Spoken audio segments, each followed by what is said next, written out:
Hello friends, welcome to my channel. आज हम करेंगे परसेंटेज में आय और व्यय पर आधारित प्रश्न करेंगे। ठीक है। जैसे इसमें दे रखा है कि गोपाल अपनी आय का 30% भोजन पर खर्च करता है, 40% परिवहन पर खर्च करता है और उसके पास बचता है 50% शेष बचता है। और उसकी टोटल मासिक आय कितनी है? 18,400 रुपए। तो वह महीने में कितने रुपए बचाता है? तो इस तरह के क्वेश्चन हम कैसे करेंगे? जब मासिक आय दे रखी है तो सबसे पहले, अगर मासिक आय दे रखी है तो हम क्या करेंगे? सबसे पहले मासिक आय लिखेंगे। ठीक है। उसके बाद 30% भोजन पर खर्च कर चुका है, वो खर्च करता है मतलब। ठीक है। कितने में से करेगा? 100 में से ही करेगा 30% खर्च। 100 में से 30 करेगा तो कितने बच गए? 70% बच गए उसके पास। तो यहाँ पे क्या करेंगे हम? गोपाल अपनी आय का 30% भोजन पर खर्च करता है, तो 100 में से 30 माइनस हो गए तो कितने बच गए? 70। 70 बटे में 100। ठीक है। फिर मल्टीप्लाई 40% परिवहन पर, 100 में से 40 उसने कर दिए परिवहन पर, बचे कितने? 60। 60 बटे 100 हो गया। फिर रह गया बाद में 50% शेष बचता है। कितने में से बचे हुए? भी 100 में से ही बचे, तो कितने रह गए? 50 बटे में 100। अब इसको सोल्व कर दो। जब मासिक आय दे रखी और उसमें से ही खर्च बता रखा और प्रति माह वे कितने रुपए बचाता है, तो सबसे पहले मासिक आय खर्च किया उसने भोजन पर 30% खर्च किया है। किस में से खर्च किया? 100 में से खर्च किया। परसेंटेज 100 में से ही निकलेगा, तो 100 में से 30 खर्च कर दिया तो कितने बचे? 70। फिर 40 खर्च कर दिया तो कितने बचे? 60। और 50 किया तो बचे 50, नीचे 100। ठीक है। अब इसको हम सोल्व कर देंगे।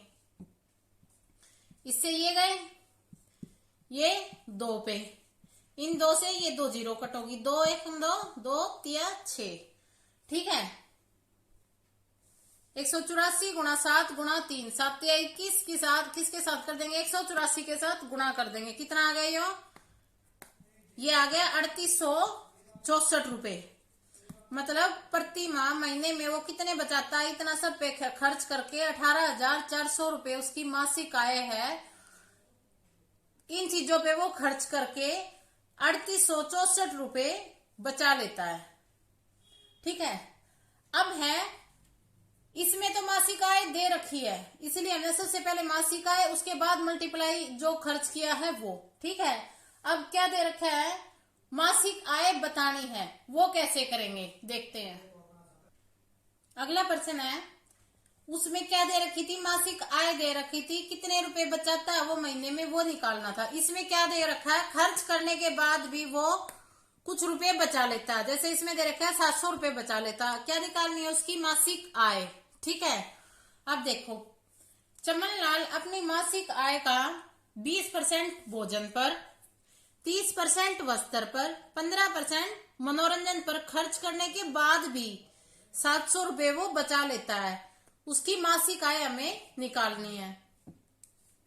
इसके 2 तरीके हैं। देखो, या तो ऐसे कर लो, ऊपर लिखो 100। ठीक है, लिख लिया 100, क्योंकि परसेंटेज 100 में से ही निकलेगा ना। अब क्या करेंगे? 100 फॉर्मूला लगा देते हैं। 100 माइनस जितने जितने पे खर्च किया, यहाँ 20% भोजन पे कर दिया, 30% वस्त्रों कपड़ों पे कर दिया, 15% मनोरंजन पे, सबका टोटल कर लो। ऊपर 100 और 100 में से इन सब का टोटल करके 100 में से घटा दो। ठीक है। और क्या दे रखे है लास्ट में? खर्च करने के बाद 700 रुपए बचा लेता है। गुणा में क्या करेंगे? 700।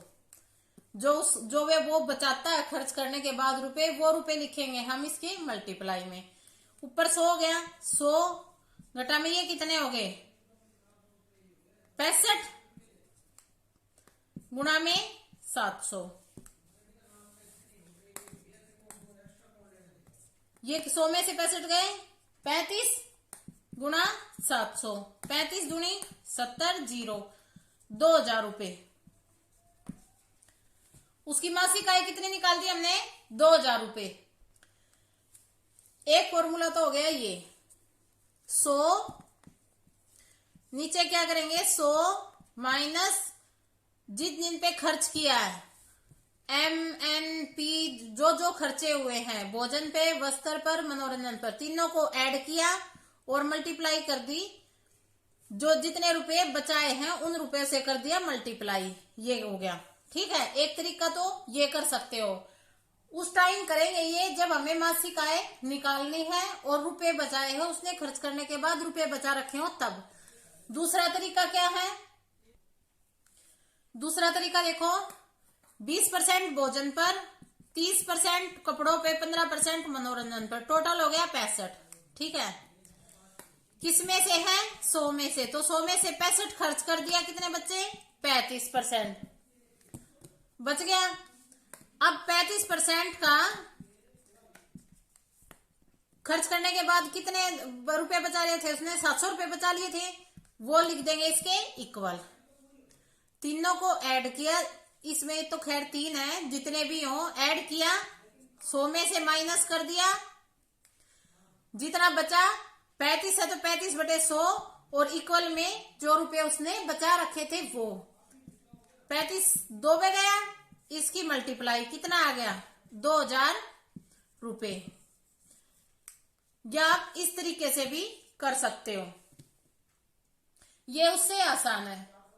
इसमें सीधा ऐड करके 100 में से माइनस कर दोगे, इसमें आए 35/100 और इक्वल में जो रुपए बचाए थे वो, उसकी मासिक आय निकल गई। अब अगला क्वेश्चन आता है, अगर कोई व्यक्ति अपनी आय का 1/m भाग अपनी पत्नी को, शेष का 1/n भाग अपने बड़े बेटे को और शेष का 1/p भाग अपने छोटे बेटे के नाम करता है, ठीक है, तो वो कैसे निकलेगा? उसमें फॉर्मूला लगता है m/m -1 मल्टीप्लाई n -1 p -1। ये फॉर्मूला लगाएंगे हम अगले क्वेश्चन में। क्वेश्चन देखते हैं। क्वेश्चन देखो, एक व्यक्ति अपनी आय का 1/5 भाग पत्नी को, शेष का 2/7 भाग बड़े बेटे को और शेष का 1/4 भाग छोटे बेटे को देने के बाद भी 900 रुपए बचा लेता है। उसकी आय बतानी है।